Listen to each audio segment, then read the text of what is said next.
I think it's just going to get weirder and weirder and weirder, and finally it's going to be so weird that people are going to have to talk about how weird it is. Eventually people are going to say, what the hell is going on? It's not enough to say it's nuts. You have to explain why it's so nuts. The invention of artificial life, the cloning of human beings, possible contact with extraterrestrials, the systems which are in place to keep the world sane are utterly inadequate to the forces that have been unleashed. Welcome back to Forbidden Knowledge News. I'm your host, Chris Matthew. Today my guest is Ryan Christian. First, a couple of announcements. Be sure to rent or purchase Doors of Perception right now from our website. It will soon be available on streaming platforms as well. By renting or purchasing, it helps with our fundraiser so that we can get out and travel to as many locations as possible for filming of Doors of Perception Part 2. We're also booking guests for June. If you have suggestions or you'd like to be a guest, email me forbiddenknowledgenews@gmail.com. Today I want to welcome back to the show Ryan Christian. He has a passion for the truth. He understands that Americans want their news to be transparent, devoid of the opulence frothed out by today's corporate media, and he is an avid writer, editor, and truth seeker. Ryan, welcome back. How you doing? Good, brother. Good to be back on. How are you? Excellent. It's great to have you. I'm really looking forward to getting your insights into the hidden layers under the agendas being rolled out right now. I personally have never taken part in the illusionary political system. I've really never been emotionally attached to any collective, quote-unquote, social issues based on ideological delusions that those in power push on society. And it seems that a middle path perspective is brutally under attack by both sides of the political spectrum right now. It's pretty insane. The country is more divided than ever, and while they're all fighting with each other, the biggest technocratic takeover of the United States and beyond is taking place as we speak. So there's a lot to get to in the time we have. Before we do, it's been a little while since you've been on. Remind the audience just a little bit about yourself and let them know where they can find your work. Yeah, just Ryan Christian, The Last American Vagabond. And as usual, just the website itself, thelastamericanvagabond.com is the best place to go to get, kind of the hub for all of our work. And even, the work that our individual writers and interviewers do on the website, whether Whitney Webb or Derek Brose or Matt Arrett or Daryl Hudak or Robert Inlakesh, and also links to their individual platforms, which I try to promote as well. Excellent. So thelastamericanvagabond.com is the best place to go. On. So we haven't spoken in over a year. Lots of events are unfolding. How do you feel about where we are right now as a society with the administration and layers of hidden agendas, like I was saying in my intro? How do you feel about everything? I mean, it's like pretty much as you're kind of laying out, is I'm very concerned, more than I have been in a long time, about how clear look, to make it very simple, some of the long-term, and let me put it this way first, whether or not you believe these things are really happening or not, or whether these are, wild conspiracy theories, what's interesting to me, and we can go over some of the things that I can literally prove, as I'm sure you're aware of, that are happening, but what seems to have been the largest kind of vein of people that were within the partisanship, I want to make clear, not just, I think, honest independent media, who have been kind of talking about a lot of these things, like the North American Union or globalism or whatever, technocracy even, and in general, those are all broad topics. There's many nuanced things within those as well, and the same point applies. That when we finally start seeing like not just like a floated comment or a piece of legislation that you worry is connected to it, but like legitimate, like on the nose textbook examples of what we've been pointing to or worried about, and digital ID, any of it. And suddenly those people, the most prominent elements in the partisanship, seem to be completely looking a different direction, pulling punches, like trying to get your attention over here while this thing's happening over here. It's very, very clear. And so to me, that is, again, whether it's even happening or not, it demonstrates that they believe something's going on here. Like there's a move happening, in my opinion. And so in the reality of it all, I mean, we can all see what's happening. And this is why I keep really stressing that I'm of the mind that, and it's not just one side of the paradigm, I think people in partisanship in general are starting to break free from the two-party illusion, the false binary. But right now, seeing as how the conservative side of this, the Republicans are in power, as it were, I see it all as just your government, quite frankly. But that you're seeing more kind of happen there, like we saw during the COVID-19 time, which is that we see them start to kind of, they're like disillusioned. They stop taking at face value what their team leaders are screaming at them, right? And so that's really starting to diminish. And I think, again, to just the conservative side, and we can talk about the Biden or even before kind of COVID-19 era, which I think is still happening, but in regard to what Trump's administration is currently doing, I mean, how do we not see this? An mRNA platform, like that alone to me was like, wow, like I can't believe they came out like immediately and rolled out the thing that they all thought they were fighting. Like to me, that was like, what? Are we all marching through the streets at this point? And then continuation from there. Also, remember that was also an AI program in and of itself. That was a great reset issue.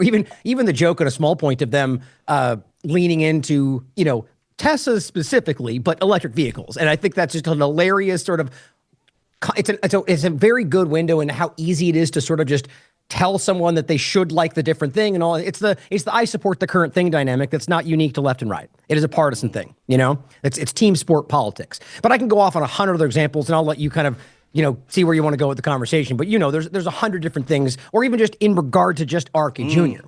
Now doubling down twice on the MMR shot. It's things like that. It's not like I'm used to more nuance, where it would be like here we made a version of it that's better for you. And then most of us would still be like, I don't know about that. That seems like the same thing.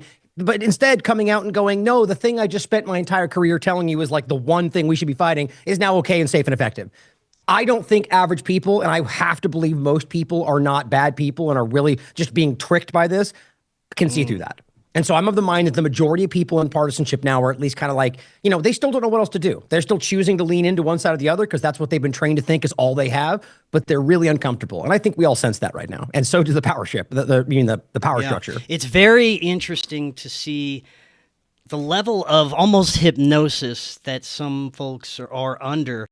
It's never been about what the people wanted. They're going to roll out with whatever the big picture agenda is, no matter what, but they've used psychological operations to steer the masses, certain directions, high impact events, these issues that really are emotionally charged, but it's all bullshit. It's all to get us riled up and steered in a certain direction so that we support the latest thing.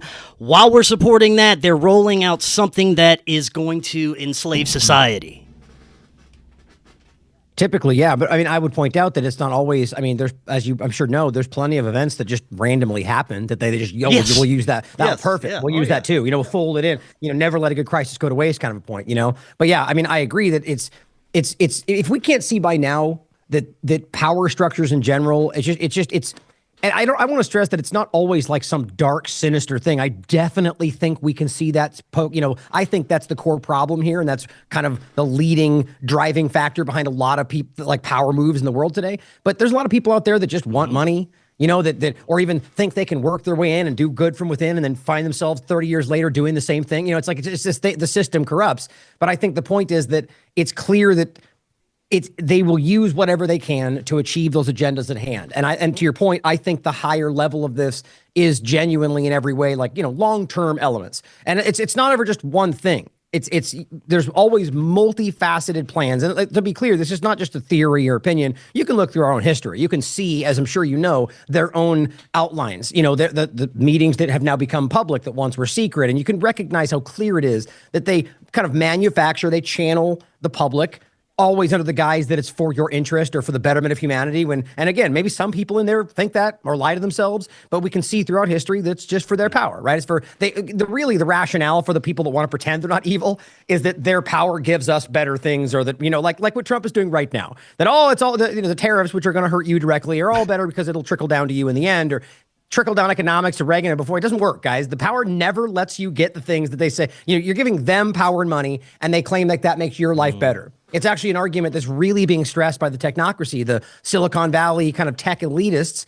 like Andreessen, Thiel, Karp, all connected to Palantir, by the way, which is embedded like a tick in Trump's administration. And they're very much stressing this Machiavellian point that the ends justify the ends justify the means, as well as the fact that Andreessen said this on Rogan, that we need elitists, rather he calls them elites, right? That means they're better than you. Elitist means they think they're better than you, and that's what they really are. That they need that. Like an oligarchy is the only thing that's ever really brought happiness to people, or freedom, or peace, or security, which I flatly disagree with. But of course, that's a self-serving argument to say that we need to let the good elites win up from the bad elites. And that's just that's creating another false binary. And it's just they're moving us along to something new, to where now we can fight over which elite should rule our lives. Matt Arrett, who writes for The Last American Vagabond, has really talked about this a lot in the past, about where his mind is. This is sort of a long-term, the real ruling power structure, the bloodlines of the past that have like always really been in pulling strings, or at least strongly influencing outcomes. And we're now just going, okay, we're coming back out of the shadows. Like, it's time for us to step back out and admit that we are now, and we're seeing that. Everywhere you look right now, you're watching these string pullers sort of show themselves. And even Elon Musk, for example, whether you think that of him or not, is an oligarch. So it's rare that you see them stick themselves right in the center. It's usually they're usually the ones behind the scenes funding, dictating, influencing the people that we yell at. Now we're yelling at Elon Musk, but along with everybody else. So it just I think that's a slow step that didn't really work. So in a way, they might pull it back, but to slowly bring them back out to be the ones really running the show. That's what I think. I want to bring to light some of the most important agendas that are unfolding right now that some folks might not be aware of. Some people that may not listen to you may just be focused on one side or the other. What would you directly tell them, things that they need to really focus on right now? Well, I mean, it's at a time like this, when there's so much misinformation, there's so much noise. The whole game right now, more than anything, is to get you so watered down and distracted that you just, and this is the long-term ploy, more than ever today, though. It's sort of like a blend of 1984, Brave New World, like the idea being that, you just get so overwhelmed with information, and a lot of it's just benign and nonsensical and just watering it down. It's noise. So you just check out. And so you end up inadvertently deciding to choose to listen to who you think you can trust. And many of those people out there are presenting themselves that way. I'm a Christian and I believe in this, whatever it is to get them talking about the right at this point. And I'm a Christian myself, but I see a lot of these people that are, basically promoting like idol worship and like blasphemy in the mind of a Christian, and but presenting themselves as a godly person or something like that. Plenty of different ways to frame that, but just in that side right there, and that then convinces somebody that they can be trusted because, well, we share the same values. But do you? Do you know that? You know what I mean? Like we know politicians and people in power will project what they want you to see of them. That's why you get people coming out and going like, I can play the guitar and I do walks on the beach with my family. And it's like, and whether they do or not, the point is that's trying to make you normalize a person that could not be further removed from what your life is like.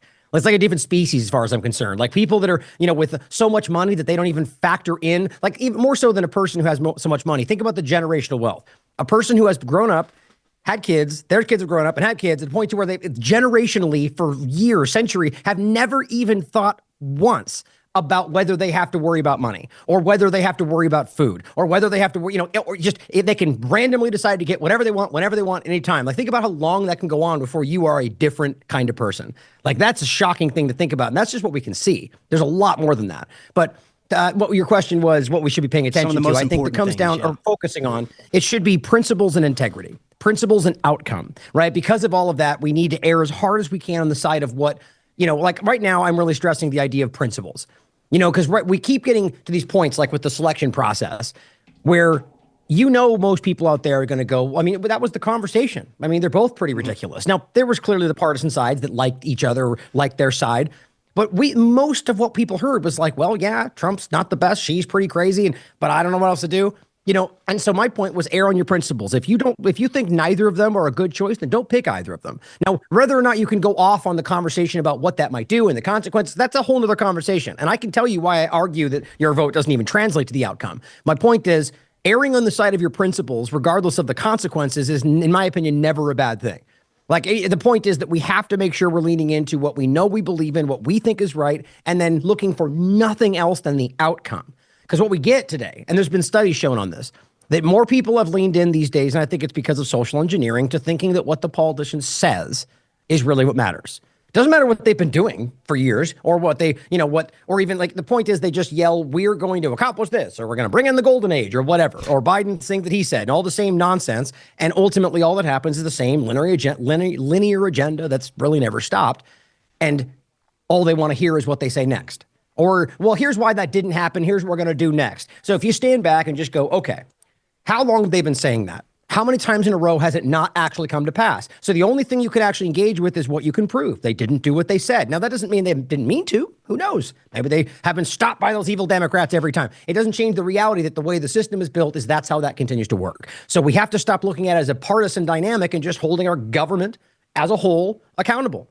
Forcing them, if we still think that's the way it works, which I don't, but just kind of, it's baby steps here, forcing them to have to work together, as it were, right? Stop pretending like, if you keep acting like one side's the enemy, we're never going to solve the real problem, even if that's the case. But you stand back and force them to deal with it. All you look at is outcome. What happened? What did you promise? You know, and right now we can see, as a matter of fact, right now, just since they got elected, that's really not what's happening. They're lying to us and projecting narratives, just like Biden did, just like Obama did, and Bush and everybody else. So that's what we have to err on more than anything.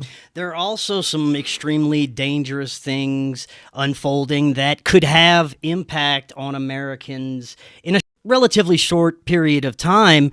These anti-Semitic laws, the Israeli elephant in the room. Absolutely. I mean, this is it. It really, it's not about anti-Semitism, right? I mean, because if you understand in principle, it doesn't, even if people genuinely want it for that reason, even if that's what you see as the problem, even if that is actually the problem, it's not what that's about, because in principle, it's speech, it's ideology. So, I mean, are we actually at this point in the country where we're out now? Because this is the problem, is we don't have real conversations about this. You get people that want the censorship around the topic still pretending they support free speech, or that we're a free speech platform while you're censoring people for certain ideas. Now, you could argue you want limited speech. Just stop pretending you want something else. We can have an honest argument about that. We can have an amicable disagreement. We can present your evidence. Why should we allow the censorship of certain speech for certain reasons? Lay it out. Otherwise, stop pretending like you believe in free speech. The problem is that right now, in principle, they are simply censoring American speech because of narrative. Now, this case, it's because of a foreign government. They're not hiding that. They're making it very clear. Israel doesn't like that. Now, they're trying to conflate it with the idea of Judaism, and we can go in that rabbit hole if you want to, but I'll talk for 45 minutes about the reality that Judaism is not Zionism, and it's one of the easiest things to prove in this conversation, and that one's a political ideology that's actually bastardizing and co-opting a religion, and the other is a religion. And this is something that Orthodox Jews in the world have been increasingly screaming about. But the point is that the censorship is important to them, because this is how they suppress what we're saying about their power structures. And Israel's one of them. Israel's government, Zionism, is a massive part of the globalist technocratic agenda. I mean, they're, if not leading it, depending how you look at it. And so that's important for them to suppress that conversation. And what better to suppress ongoing genocide than to say that you simply hate Jewish people, because that's been a buzz conversation for decades. And so if people are afraid to be called racist or somehow, anything around that conversation, which it's worked for a long time, people will simply stop calling out literally what they can see in front of them. Dead children, starvation, rape, torture, like literally everything they've been screaming about Gaza. And I'm not even going to dismiss that Hamas might not be capable of that, especially since Israel funded Hamas right up until October 7th, which is easy to prove. The point is, obviously it could have happened, but where's the evidence? Every single thing they keep presenting is is showing you the opposite. And yet every single day, even from Israeli media, from Israelis, we're getting shown that they're debating on their mainstream channels about whether they're allowed to rape people in their prisons. I mean, it's dark, man. And there's a lot of people in Israel that are speaking up about that. Not the majority, unfortunately, but it's there. And so the point is, if we can't talk about that, and that's just one aspect, think about what your government, or the U.S. government's done, right? I mean, some of the worst atrocities in history, ongoing, nonstop occupation, destabilization, lies, destruction, rape and murder and torture, just like the others. You can prove that from the Iraq War. And yet we're not allowed to talk about that because suddenly, in this case, you're a racist. But now it's dovetailing with homegrown terrorism, just like Biden was rolling out. Now Trump is rolling it out even further. Now we're going to focus on the homegrown problem. But I don't want to jump into that just yet. So the anti-Semitism part is very important to this agenda.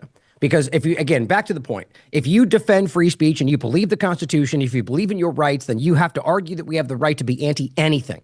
Explain to me why I can be anti-America in this country, but I can't be anti-anything else. Israel is what we're really talking about. Because if you look at the reality of that conversation, the vast majority of people that, and I can prove this just like anybody can with a basic due diligence, the vast majority of people that they call anti-Semites are simply people that support Palestine. And they've admitted that. The ADL has literally admitted that. And so at the end of the day, now they're conflating support for a country with a hatred for a religion. And it just cascades from there. And that's why Donald Trump is now randomly sending people to foreign prisons, people who have due process, yes, even illegal aliens. It's amazing that we even have to argue this. You know what? One of the core things here is that we have lost touch with what this country represents. People that scream about this country more than anybody and wave the flag and scream about the virtues of the Constitution seem to know less about it than anybody else in this conversation. And that's not conservatives at large. That's team sport Republicans. And it bothers me. Sorry. No, it's all good. You mentioned the homegrown terrorism agenda, how it's basically being continued under the Trump administration, but rebranded, basically. This, to me, is also one of the most dangerous things as citizens of the United States that we could be facing here, right? Yeah, for the 5th time today. I just did a show day before yesterday, the 4th time, that he doubled down on the idea of sending Americans to a foreign prison. I mean, there is, whether illegal alien, green card holder, visa holder, American citizen, there's literally no legal justification for what they just did. In every context of sending somebody. Now, look, if you're talking about somebody who is an illegal alien who is simply being deported back to their country, we have laws for that. You don't need the Alien Enemies Act to make that happen. On top of that, to deport them back, not charging for a crime, into a prison for life is also completely out. There's no precedent for any of this. There's no U.S. law for any of this, let alone for an American citizen. And again, if we don't understand by now that constitutional rights, and especially what the 5th, the 14th, you can go off many different parts of the Constitution. Any person, it says very clearly, and you could look to, in regard to, due process or whatever, with different amendments, search and seizure, any person. The point is that there's been many Supreme Court rulings, Reno versus Flores, and even Scalia is the one that really made this point, a conservative judge that said, in particular in deportation cases, obviously, but the point is, yes, anybody present in this country has rights, has due process, most importantly. And so now we're at a point to where they're just dumping people left and right. And so just like the other conversation, in principle, it's no different than an American. And now we see him floating it now for the 5th time today. Again, doubling down on the idea and saying the word homegrown like he made that up. Same thing they call January 6ers, by the way. He's trying to make it seem like something new. And so the problem is that we're continuing this agenda of the domestic terrorism focus, just like Whitney and I and plenty of others have been saying it's going to happen. And so how long until, this is my problem, is that I think most conservatives are already very uncomfortable about this. The team sport Republicans, just like the team sport Democrats that just don't care about anything but their side, are just screaming that they're winning everything. Trump's the best and America's the greatest and we're winning all the time. And people fall for it. The sad thing is that most people are kind of like, this is wild, man. I mean, how does anybody agree with even the floated idea of sending an American citizen to a foreign prison for any reason? I don't care how the severity of the crime does not change the reality of your constitutional rights. And the idea of doing that because they're just a bad person, all that does is set the precedent. They decide the line of something that should not exist in the first place. And so that's how that works, like with free speech. They get you to hate the Nazis or whatever, even though you can hate whoever you want. The point is they then use that to make you decide that they're okay. Their rights don't matter because they're just so bad. And then that eventually comes back and swings and bites you in the ass just like everything else, right? And to be clear, I'm not suggesting I support the Nazis. I detest racism and hatred and violence just like anybody else that has a heart and morals. The point is that as always, if you don't defend the worst of speech, you don't defend free speech. Same point on the other side. We're allowing the deterioration. We're allowing the actual destruction of this country in ways they frame the Democrats as doing. Yes. Don't forget, for people listening, I see it all as the same. This is just your government using two-tiered manipulations to drive you where they want. 100%, man, 100%. You mentioned earlier that Musk is just another oligarch. What do you think that he really represents within this administration? It's multifaceted because it's interesting. I mean, clearly, it's hard to say whether look, it's hard to miss the Israeli influence, the Zionist influence. I mean, it's amazing that we even have to debate this because of what's funny is I guess it's not being debated. It's like you're racist if you point it out, but it's like it's not, I'm not even saying anything about Jewish people. It's amazing that you can see a political organization that is packed literally everybody in his cabinet to Trump himself screaming proud Zionist Israel supporters to where they're doing things at the expense of Americans for Israel on the record. And we can't see that, right? So my point is that it's hard to say whether Israel influence, as we can now wildly see to Elon, was like the impetus for this, or that just came as an after fact because he's pulled into this situation. But I mean, the point is he's always kind of been involved in this, very immersed, but now he's public. So it's kind of just hard to read it, right? The point is you can look back, and I made this point before, is, they keep going, Democrats are the deep state. Like just lazy, clumsy arguments. This half though, because it makes sense that the deep state would want to control the government, but only go after one part of it, because that's logical, right? It's just so stupid. But so the point is that where was I going with that? The point is, well, Elon Musk, ultimately going back a long way, that's what it was, that has been a contractor for the U.S. government, military contractor, U.S. government contractor for Biden. So explain to me how Biden is a pedophile deep state monster, which I think they're all fucking monsters. I forgot. No, cuss on here. Sorry. But the point, okay. But the point is that explain to me how Elon Musk contracting for Biden's administration doesn't make him part of the problem, right? It's just lazy nonsense. People don't want to look at this stuff. He contracted for the Biden administration, and then now he's contracting for the Trump administration, right? So if there's an obvious example of an unelected bureaucrat that seems to never lose power, it's somebody like that. That's what we call the deep state. But who knows if you want to look at it like that or if that's even the reality. The point is, he's been immersed in this for a very long time. I see him as sort of a front for a lot of things. I mean, people push back on this like it's some kind of a ridiculous thing, but it's just, to me, I'm not saying I can prove that he's not running companies, but if you're just objective about this, at the very least, he's not the one actually doing a lot of the stuff, but he's facilitating it. At the very least, that's not what he's claiming. I'm of the mind, though, that this is pretty much a front. You can look at how much he's involved in and nonstop tweets. I mean, either he's botting everything on Twitter, which I also very clearly think you can prove based on how often one word responses happen within 2 seconds of each other, rapidly. It's a bot response, in my opinion, raising up people that he want to raise up. I mean, this is supposed to be something they stop on this platform. We know they didn't because he hired CHEQ, an Israeli company that flooded the platform with bots. Easy to prove. But the point is that clearly, I think that he is not in charge of a lot of this stuff because I don't think he even has the potential time to do a lot of that. Catherine Austin Fitts makes the same argument.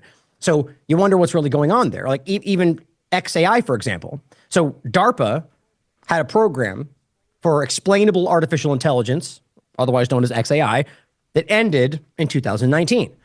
Months later, he bought Twitter, turned it into X, and then months after that, started XAI. Now, I think what we can now see is that XAI never ended, right? Because the point is you could already look back and see that XAI and Twitter were exchanging money, which I think is kind of illegal, and honestly, or at least a conflict of interest with what's all going on, because military contractor, military program, social media platform, something very weird about that. But then they sold to each other, or one, I guess, what was it, Twitter at XAI or vice versa. The point is, it doesn't matter. It's one company under Elon. And so it's weird to see. And what the point I'm making there is that Twitter, DARPA's program became now Twitter, or the artificial intelligence program that Twitter now is, essentially. I mean, that's really strange. And it's not strange when you stand back and look at how it's always gone. As Whitney's pointed out, total information awareness, just simply, we pushed back on it as Americans and it became Palantir. That's privatized. I mean, and now Palantir is one of the central pillars to all of this. Like, they've just been building this thing, and it's now very clearly developing, right? And so Elon Musk represents some kind of like a technocratic bridge, I think, to a lot of this. And I mean, or maybe he's a central player in regard to the kind of Israel globalist. Again, it's completely it's guessing. But what I do know is that they are central players in what's rolling out. I see Elon. Well, here's a better way to put it. This is what my opinion would be in regard to your direct question. I think Elon Musk is sort of the Pied Piper to get like these people out there that want to see him as some kind of cool tech bro, whatever they want to call him, to just kind of think that he's leading you into the future of what's better for Americans. When you look at it, it's like with Trump too. You look at his own history. It's like they're trolling you guys. They don't even believe the things they say they believe. You could read his books. He doesn't believe half the stuff that he says he believes today, or whether he's a Christian or a Republican. It's just wild to me. Like, don't they ask whether they're being cooed by the Democrats, seeing as how everybody in their main circle are Democrats or used to be? It's just so funny to me, and kind of making fun of him with that because I think they're all the same.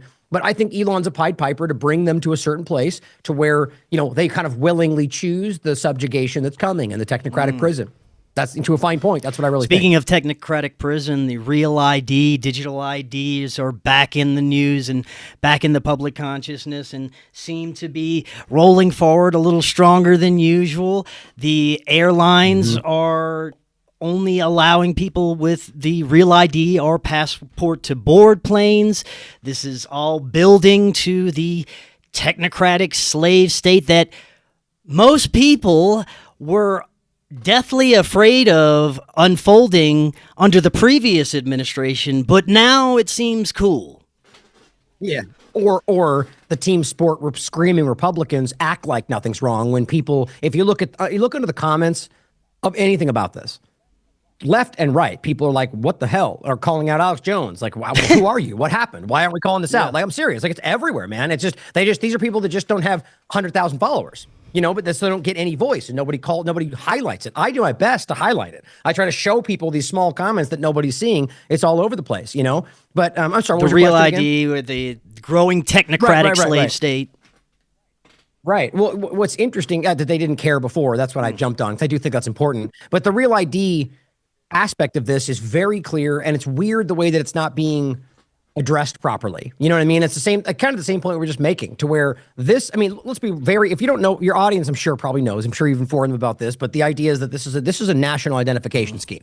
This has been going on since 9/11, and well before that, quite frankly, and Patriot Act, so that's when it was introduced in earnest, at least to people that looked. It was there, right? So Real ID was going to be this idea about, we have to get away from the individual identifications and make it a national ID for your safety, right? Always. And even then, it was clear about the digital aspect of that. Like, that was the goal, to get it to be a digital aspect, but that was a little bit before its time. And so then they kicked the can down the road. Every single administration, the deadline was supposed to be like the next year. And so they kept kicking it down. Biden did the same thing, and then Trump did the same thing.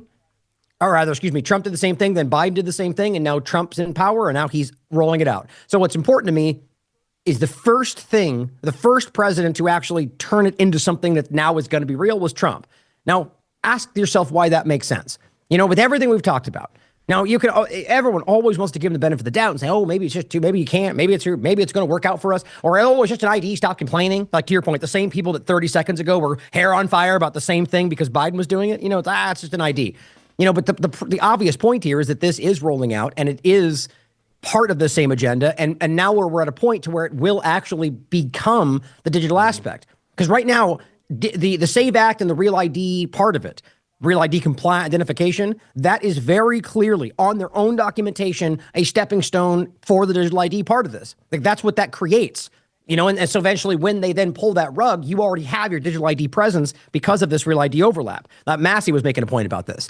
And so, but they also have the mobile driver's license side of it that the Democrats are rolling out, which is one aspect of the SAVE Act kind of manipulation of the two-party illusion.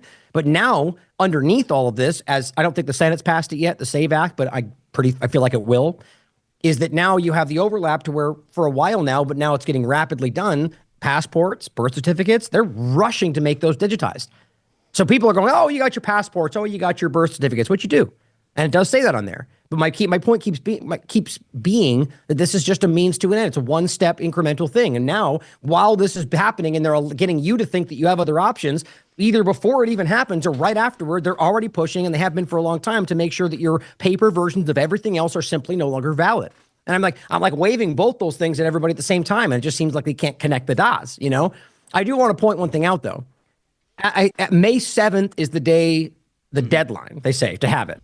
So I don't believe even as of right now that I don't think any of it's effective at a point to where you can't fly or anything like that. May 7th is when that's supposed to happen forward. But my point, and I could be wrong on that. I think you're right. That's the reality.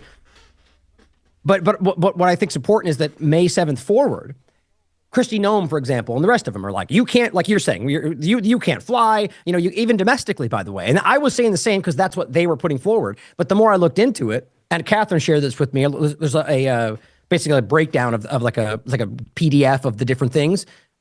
There's 15 different other things you could use. So at least on their paperwork. So explain why they would come out and be like, you can't fly after May 7th. If on their own stuff, it says that there's 7. So it's either that they're trying to trick you into thinking you have to get it, which is kind of like the COVID shots, as well as going like, hurry up, it's so busy, everyone's getting it. And you look and it's like 20% of people have gotten it and no one's there. It's like, it's the same game. They're trying to get you to feel like you got to hurry. But what's interesting, though, and this is my other worry, maybe that is what's going to happen, right? Is that so maybe that after May 7th, there's going to be some kind of conglomeration, or I have a better word for it, like where all things come together, and all of a sudden they just pull those rugs at the same time, and they go, or a major event of some kind, a shooting or whatever, and they go, oh, well, now we have to do it. So I get the sense that they're kind of priming you to be ready for that. But it's interesting. So May 7th forward, we'll have to wait and see what happens. If they just keep going like normal, the point would be they lied to us, because you can still fly with all of the other things most people fly with, at least internationally, passports and so on. Domestically, though, I wonder if they're going to even start accepting passports. You can arguably use your passport for any travel, right? At least as I understand it. But I wonder if that's going to be removed as well. But let's also not forget that passports already have little If you've gotten one recently, they already have little tracker things on them for the most part. So it's all kind of like just corralling you into the acceptable things. And then one by one, these things get knocked off. You know what I mean? And as long as they give you the one last thing, like we'll probably get to a point to where the people that want to support it are going to be saying, you know, well, but you still have your one thing, you know, the one thing that's left. You still got that though. Like, stop complaining, you know, even though we've been watching them knock them down, you know, and that's how it goes. But to really quickly to bring it to the bigger picture, the real ID aspect, the digital ID aspect is just one major stepping stone in what they have been drooling about forever. And I mean, not our theories, not some opinion, what they've been writing about. You know what I mean? And not even in a way that's like all for your benefit. Like, if you read these documents, it's wild what they present as like, what's the interest? Like, that's my point from before, is that they put national security and their ability to kill and control whoever they want as like, that's what makes you happy and safe. I don't think any American actually thinks that, not many.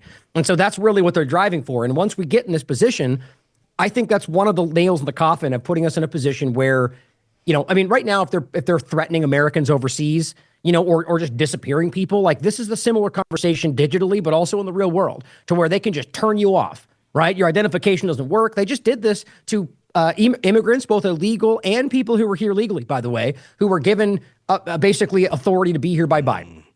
And my point was, like, I don't agree with that either. I think that what they did, by the way, just like Trump's about to do for random people illegally working on a farm, that he just goes, well, those ones are okay because, or hotels, which I don't know if you saw, he made that point that those ones are okay, which just seems like it doesn't make any sense. If you've got a legal person who has a PhD who just said something about Israel, you're like, get them out of here. But people who are actually here illegally working on farms are okay because we like them. You know, the point is, you can't just wave your hand and be like, they're good now. Or I even argue, like, from a president's perspective, oh, you're pardoned. You know, it just seems, I don't agree with that.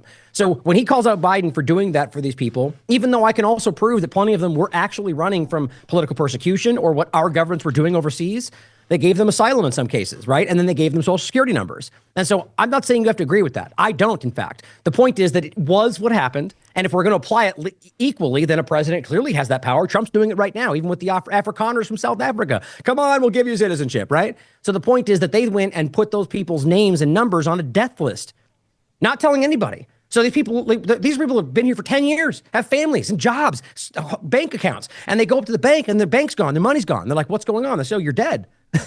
That's really happened. You know, so if you don't understand how alarming that is, and in principle, that it is exactly like doing it to you, we are watching the stepping stones get built. And so you combine that with the digital ID point, social credit, you know, where we're being condensed into, it's very close. I mean, he's floated it 5 times that you're next.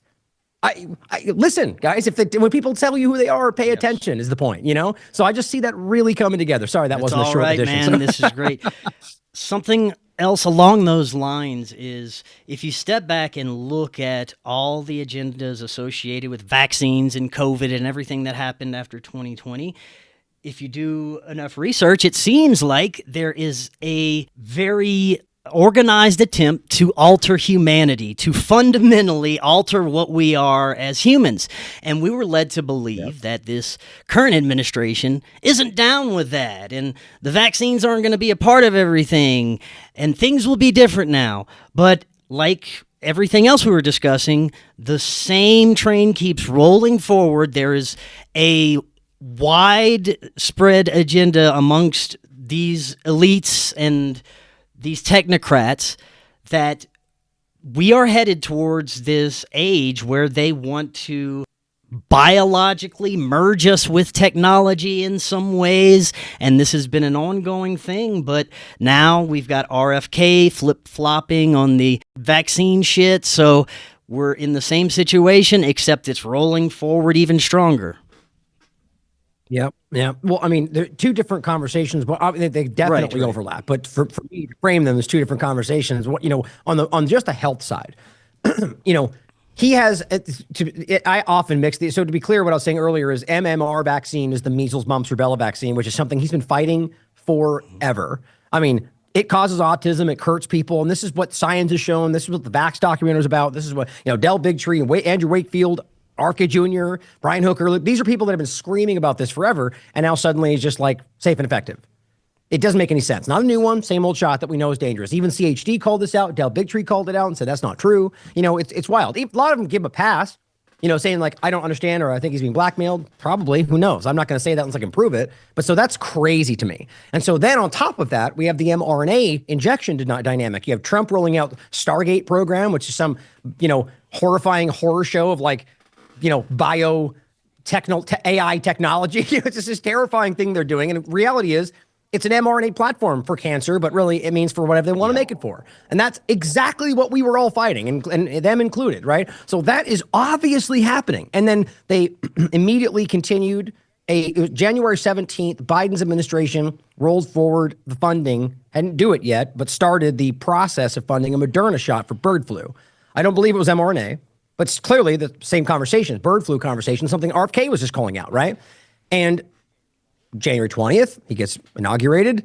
I called this out and I said, this is happening. I don't see any indication that they stopped doing this. And you get yelled at by all the blind supporters that just assume whatever makes it look good, and then it comes to pass. And I said, see, they're still funding it. Oh, well, they had to because Biden did. Hey, they're just following along with, so now they're just well, Biden said, so they're going to follow along. Like that logic doesn't apply anywhere else you say it does.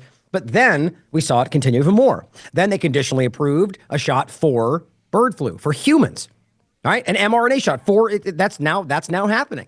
And so I'm just going, guys, are we not paying attention? Like this doesn't make any sense. Now, just recently, this was yesterday, the day before, they just they fast tracked a self-amplifying mRNA shot for bird flu. And it's just like, guys, this is literally everything. This is the same thing. If you think Fauci and the rest and Gates this is the same thing. They're doing the exact same thing. And I don't know why people aren't calling that out. But to my point, I think most of them are. I just don't think we see them because they don't have 100,000 follower accounts. They're not, on the TV, but they're out there. And I think it's the majority. I really do. And so then to the technocratic part of this, we need to really understand this is where you lose people because one, they're afraid of this, and I get it. But two, it's like, like you ever read Boy's Life when you were growing up, those little magazines? On the back of them, they'd have like, oh, look, it's like a flying car or something. Remember that? And like, it's just like you look at that and go, wow, it's, in the future or whatever, like talk about these futuristic things. And the point is you talk about some of this stuff today. Nanotechnology, for example, and or any number of other things. And people look at it like it's some kind of a distant thing. It's like they have been using things. I can prove to people that smart dust was a real actionable in the environment used tool over 10 years ago. Well more than that, but I'm just trying to be very objective. And so this is insane to me. We're talking about nanotechnology, smart dust level stuff. I could literally pull up a clip if you think that's relevant, but it's stuff that goes back from a long way. DARPA has been working on this for a long time. And so the reality is that we know, as a matter of fact, they use lipid nanoparticles. Now, that's not the same thing necessarily. That's just nano-sized lipid particles. That's what we claim anyway. And of course, we get into that in regard to the modified RNA that's used in the N1-methyl pseudouridine modified RNA, which is dangerous to people, which is why it's hurting them in one part, or the lipid nanoparticles. My point, though, is that there's turned out to be evidence, across the board at this point, no one's talking about it in the corporate media, of evidence of contaminants. And there's people that have gone much further and argued that it's all sorts of things. Now, I'll leave that there if people want to research more, because there's intelligent people that I think know what they're talking about that I don't think are dishonest, that have different arguments, And at the end of the day, the main one that makes sense to me is that it's multifaceted, that there's been different batches with different things, and it seems like an experiment, right? The point is, even Japan found like black metal and different things inside them. That's from the process. I'm like, you're telling me that black metal ended up inside these things and, that's just the manufacturing process? Maybe we're not doing our jobs. It's like, that's insane to me. I think it's much more than that. So my point I'm getting at is that we're at a point today where we have things like ferritin nanoparticle injections they've worked on for a decade, that they proved. The Rockefeller Institute, Guardian wrote about this, called it the Magneto shot, where they could quite literally control mice. Period. Not a joke. They can literally control what mice do using optogenetics, magnogenetics, because of a shot that basically controls the natural ferritin particles in your body or adds to it. They're iron particles, right? And so you can see how that makes sense. And so that's a real thing, guys. And then you overlap that with things like James Giordano from the State Department have talked about for decades, which is neuroweapons, things that can literally control the way you think and feel. This is not a joke, And so these things, let's put it this way. They're presenting it as something they've proven they've done for a long time. I'll give you that it certainly could be some grand scheme to get us to think it's real. That's always possible, right? But so you combine that with the shots they gave everybody, all the weird counterintuitive things that people have been doing, acting against their own interests. But, politics is good at that too, right? But I think we're at a point now where we have not, whether we've already been shoved into it, we are now stepping over into the threshold of some very weird, like realize we were at the what they called the Internet of Things for a long time, which just means that your fridge is connected to the internet, right? Items are connected.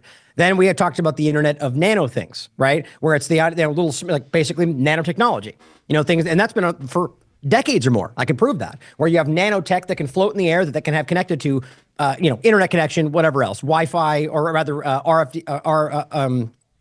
RFID, long-term kind of stuff, or and then long-term stuff. The point is that's been proven. I can show an old symposium where they're talking about this from a DARPA program, where they're saying that they have real-time communication, things that your own body, if it lands on your skin, your own body's motion and energy can power those things. Like, this is real stuff, and so that's the kind of stuff we're talking about. And that's a long time ago, and wondering whether these things have been used, but then for the point is then you go into the Internet of Nano Things, Internet of, what was it called? I'm conflating Internet of Things. Basically, the combination of those things. Well, no, the Internet of Things was that, then Internet of Bodies, and then Internet of Nano Things, but then they come together. It's the Internet of Nano Body, Nano Things, something like that. The bottom line is they've gotten to a point to where they're now showing, and this is, you look these things up. I wish I could pull that off the top of my head people could look it up. Internet, anyway, where you can, these things are in your body is the point. This is studied, where you have nanotechnology. I've seen these studies. DARPA's done this. They call in what they call them, living foundries, or they call it, damn it, I can forget all these terms, but it's a DARPA program where they have platforms in your bodies, right? So it's basically the mRNA platform, but in your body. Some people argue that's what they actually did, to where they can just prime your body through outside primer to produce the antigen you might need given day to day, So all this comes together in a point to where I think we might have already gotten there, or we're about to get there. And so the question is, are they willing to do that without you knowing? And I often point to plenty of studies they've done more than once that literally say, this is peer reviewed, that if we get to a point to where there's a moral imperative, right, for bio manipulation, essentially, that they argue that they should do it secretly because it's important.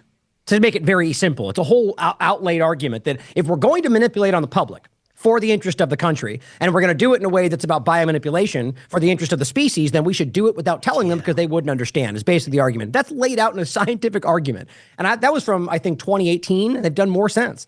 And so I think we're there, right? And I think that's happening. And so that's where the technocratic part comes together, and wondering whether our very actions and minds and thoughts are being manipulated. And if not, just ask whether they would be willing to do that with all the other stuff we're seeing laid out. And I'm not trying to scare anybody. Look it up for yourself. I've heard about all of this stuff as well. Well, while we're in the realms of disturbing technology, what are your thoughts on the state of AI, where it's going, how it's already affecting people?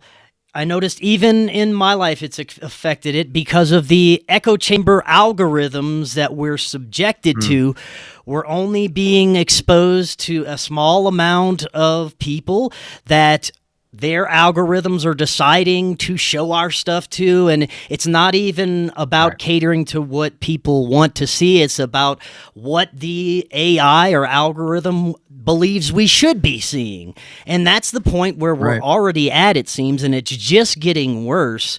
What are your thoughts on the state of that and how it's affecting the independent media?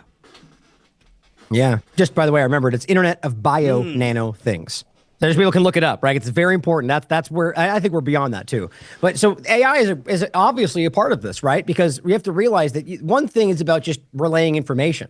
And that's something that Dr. Charles Lieber, who's clearly connected to the whole COVID-19 scandal conversation, he was the leading nanotechnology expert in the world before he kind of got whisked away because that whole weird China overlap thing. It's very strange. And he's involved with COVID-19 stuff. Same with Robert Langer, who's the co-founder of Moderna. They work together on this whole nanotech thing. It's clear that that alone is about sort of relaying information and effectively trying to control outcomes, literally. But the point is that's not necessarily like artificial intelligence, right? So the layer you can add to this would be if you then have some kind of an algorithm or even like a sentient AI or general AI that's like dictating, controlling, anything. Like adding to I'm talking like that's where you combine the Internet of Bio Nano Things to where you have things in your body that can respond to outside stimuli technologically, and then wondering whether you can have some kind of a dictating algorithm that can kind of influence, nudge, control, or completely take over.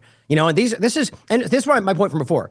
It sounds ridiculous and crazy if you don't understand what they're actually trying to accomplish. And it's written as plain as day right in their studies. Of course, they want to frame it as something benign, like to see if they can do this to, go after terrorists or, whatever. It's always something like that, but it's very real. And DARPA's always the one in this stuff.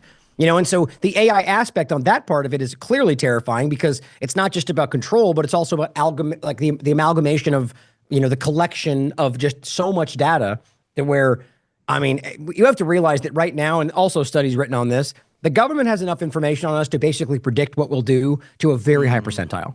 I mean, everybody, literally anybody that's existed within the kind of digital ecosphere with your phones and online social media, it's quite alarming. Like, look up digital twins, for example. That's a good way to start, because right now what they do is they have these programs where they'll have like a SimCity kind of a version for things. And I'm of the mind that it's for probably the world, if not the country, but who knows? But my point is, there are examples of this that are on a smaller scale. It's like to test something. But I'm of the mind that why wouldn't they have this in an active sense from DARPA for like the whole country? And what that is they have like a SimCity kind of a experiment where you exist as like a avatar, right? And that every moment, what we're saying right now, right? My thought on this, what I said I did yesterday, it's all being cataloged and included to influence the input to what that avatar does.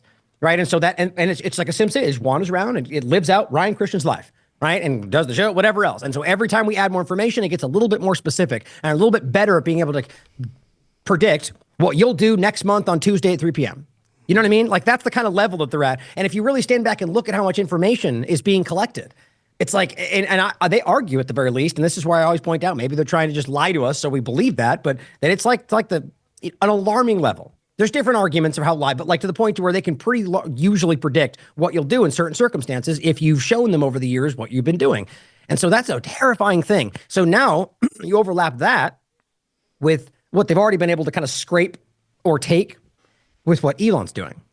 Using artificial intelligence, and this is not, as much as this gets very little talk and conversation, it's been publicly reported they're using artificial intelligence little bots for like the General Services the GSA. And, we're talking a lot of money, a lot of information, more than anything, really. And so what they're doing is having access, and they've been forced to admit this, to basically the gold mine of data. Because if you scrape, like, I can go online and lie about what I did yesterday, right? And half the time they're scraping these things, they don't really know how to discern whether that's the truth or not, unless they can check your GPS, which they can too. But the point is, there's information on there that they can't really reconcile sometimes. When you have data from the government, it's usually cross-checked. It's information about what you did, and they can prove that, but also what you did, what you wanted, what you decided, what you did, and what happened afterward. Like some of the most like information that will basically be the cherry on the top to whether these algorithms can truly dictate, rule, decide what you'll do on Monday next week, that kind of thing. And that's happening, guys. And they're scraping information, $6 trillion systems to know what you spent, what you did, what you think, what you typed, everything. And I mean, that is so alarming to me. I don't know why anybody's not afraid of that. But then, you could go a lot of different directions on what we think AI itself is going to do. And the obvious point is didn't even Elon Musk tell us that it's going to destroy the world? That's like that AI is like going to kill us all, but we need my good AI to do the right thing. It's like, we all seem to sense there's a problem there. I just don't know why we're rushing headlong into this. It's wild to me. It is wild. I know you've only got an hour. We've got a few minutes left. Maybe we could offer some solutions. We know how the collective ideological solutions work out for everybody. It seems that individual-based solutions and objectives seem to have the best effect on society, but there's many ways we could approach it. What are your thoughts? Again, to the earlier thing, first and foremost, I just think that, we got to stop being swayed by even people that you might think are honest, by people that are trying to convince you that you should do something other than what you believe is right? Or what your principles, your integrity. Like, even if, like, before the election process, there's a lot of us that were calling out literally everything happening right now before it happened, saying, this is what we see coming. Oh, you're black-pilled. It's an impossible purity test, And the point was, I'm not even trying to tell you have to think like me. Vote whoever you want to vote for, what you believe in, but just consider what we're saying, and just got shouted down. And so the point is, people were being convinced that, those guys are just black-pilled. That's not what adults do, right? We're the adults in the room. You sometimes have to make hard choices, right? Sometimes you have to compromise. Even those are the same people that were screaming other different things right before they got you into the false binary of the last two people, And so at the end of the day, it's insane to me that we ever took it as logic to say that you shouldn't do what you believe, right? The whole argument is that your vote always matters until you're about to vote for the wrong person. Then you're wasting it if you do it for the wrong person. It's so funny how that works. So err on the side of your principles in every possible thing, right? And then if you do that, you'll begin to see people show themselves, right? People will reveal themselves to you by trying to basically hate you for choosing what you actually stand for. I, no matter what I believe, would never look down on somebody or hate somebody for choosing what they truly believe is right. I'll straight up tell you I think you're wrong. I'll say I think you're being played by this monster. But if you show me and you tell me at the very least that you really believe in it, I say, okay, fair enough. Do what you believe in. I mean, I think that's the most important thing. And that may lead to people doing the wrong thing in my mind, but I'm okay with it as long as they really believe what they're doing. I think most people have been tricked into doing something they don't. But so in a bigger sense than that, I think the actions in your life obviously reverberate, and it matters. Small things you do, right? Doing good things for people in the smallest ways do trickle through the community, and I think it's important to live that way in a small way every day and stop looking to the bigger picture and thinking that, look, there's a lot of bad things happening in the world, clearly. But like with COVID, you look out your window when you wake up, you might not have ever known that was going on if you didn't get tapped into this fear-mongering, paranoia machine that's constantly trying to get you to be tapped into this thing and like always your cortisol levels at a peak all day, every day. So, that's what they really want from you, and so that's first point, I think, is just to, every day be a little bit better than we were yesterday. That's something I live by, right? Just be a little bit better than you were yesterday. So, that's important to always think about. But then when it comes to like politically, for that matter, like, I think Derek Burrows is a good person to look to for this stuff. And I think the important thing is to recognize that you are the person that can make change in your life. Nobody else. Nobody you vote for, not your neighbor, you, and the actions you make in your life. And that maybe you believe that voting is the best thing you can do, give it a shot. But if it continues to really show no change in your life, then recognize that maybe that's not the only thing that should matter. And quite frankly, even if it does matter, it's the least politically active thing you can do. Let me say that again. Voting is the least politically active thing you can do. You may have been taught that by checking that box that you're the one dictating the future. The reality is you've been played into thinking that's the only thing you need to do. And I can quite literally prove to you, as we seem to always be able to notice when the other side's doing it, right, that they stole it, or China or Russia, whatever it is, recognize that the system doesn't allow that to translate to the outcome. I mean, we know this, guys. Clint Curtis testified to this, that he was paid to manipulate machines, and they used the same machines the next election, or they all seem to point to the machines being broken, and yet we still keep using them. Even Trump apparently is now going to be floating forward using mail-in ballots, and Trump, he just wrote this stuff out. I'm going, how does that even align with what you guys are being told? They're just always trying to get you to keep going, So err on that side. But at the end of the day, I think it's about the actions you do outside of that. Voting with your dollar, for example. Go out there and show people that, invest in the products that you believe in. Boycott things that you don't think align with your values. That's important. But I think the main thing is to pull yourself out of the system.